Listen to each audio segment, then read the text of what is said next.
Vodenjak.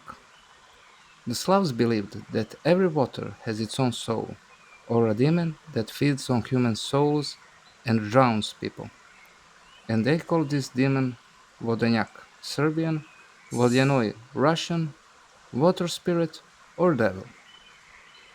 Vodenjak drowns people, and they serve him as drowners after death. Women who ended their life by drowning become his wives or lovers or daughters, are called Rusalkas. The power of Vodenjak depends on his age. The older he is, the stronger and more dangerous he is. So people simply call him Old Man. It was believed that Vodenjak could drown even a horse, if Vodenjak was old enough. Vodenjak is generally imagined as a man of small stature, with a long beard and a grey hair, with a large nose and a pointed red cap. When it is shown to people, there is a noise, and if Vodenjak is up to his waist out of the water, and if he calls someone by name 3 times, and if that person answers, there is no salvation for that person.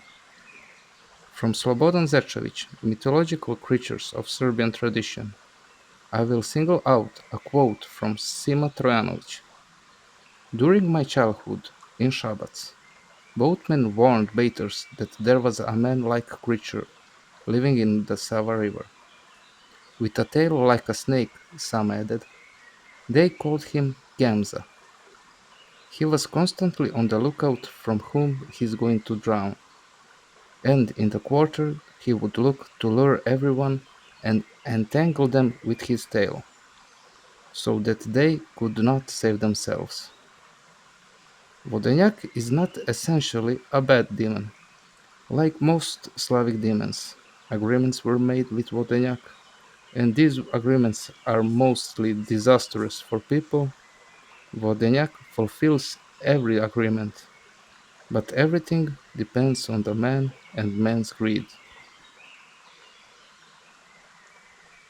In the folktale, Vodenjak, a small child who worshipped water, was swept away by a turret, found himself in the presence of Vodenjak and his home.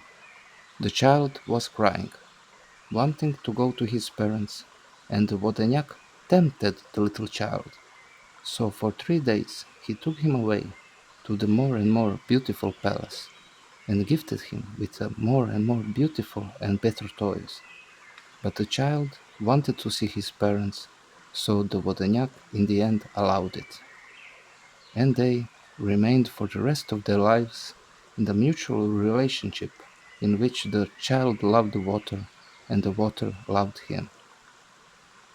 While in another folktale, Usud, Fate Serbian, a man who is in search of Usud comes across a river that asked him to ask Fate why it has no birth.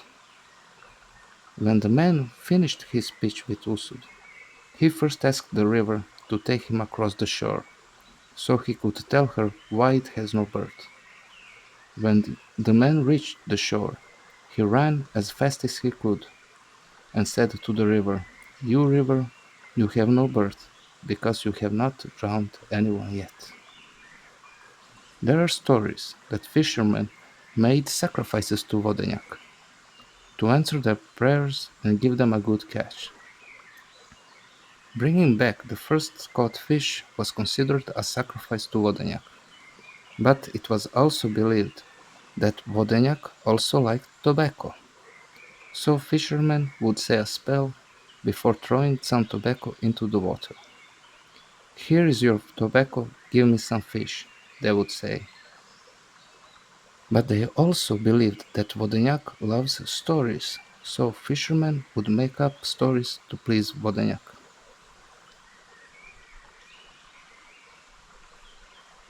But Vodenjak can also be considered the demon of death, or those demons that transport souls from one place to another. The Slavs believed that the souls of the dead are always thirsty, so they would bathe in the rivers and give their loved ones their sacrifices in the form of blood, bread, coin, and so on. Around spring, women would also throw wreaths of flowers into the river, in the hope that their beloved would fall in love with them. And if that would mean that they prayed to a certain god, it doesn't necessarily mean that Vodenjak does not have a certain role in all of that. It is believed that Vodenjak also lives next to mills, since people believed that all demons gather near mills. I hope you enjoyed this video. Goodbye and see you in the next one.